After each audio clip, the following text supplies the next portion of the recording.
ஒரு மனுஷனால சிரிக்க முடியலன்னா அவன் உயிரோடு இருக்கிறதுல அர்த்தமே இல்லை. நான் அவன் என்னத்தை வாழ்ந்து யாருக்கு என்னத்தை சாதிக்க போகிறேன்?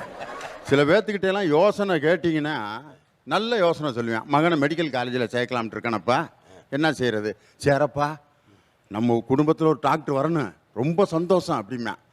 ஒரு குரூப் இருப்பேன், மகனை மெடிக்கல் காலேஜில் சேர்க்கலாம்ட்டு இருக்கேன், சேர்த்து அப்படின்னு சேர்த்து படிப்பேன். படித்து பாஸ் ஆவான்டா, பாஸ் ஆகி டாக்டர் ஆவேன். டாக்டர் ஆகி மருந்து கொடுப்பேன், ஊசி ஓடுவேன், ஊசி ஓட்டு காசு சம்பாதிப்பான்டா. சம்பாரித்து கல்யாணம் முடிப்பேன், முடித்து புள்ள பெப்பேன், பெற்று வயசாகி போயிரும்டா, வயசாகி இறந்துருவேன் விட்றா அப்படின்னு. இவ்வளவு சிரமப்பட்டு அவன் இறக்குறதுக்கு இப்போயே பாக்கெட்டில் நான் எலி மருந்து கொண்டு வந்திருக்கேன், அவன் மகன்கிட்ட கொடுத்துரு. இவ்வளவு வேலை பார்த்து அவன் இந்த வேலை செய்கிறதுக்கு இப்போயே இறந்துருவான்ல.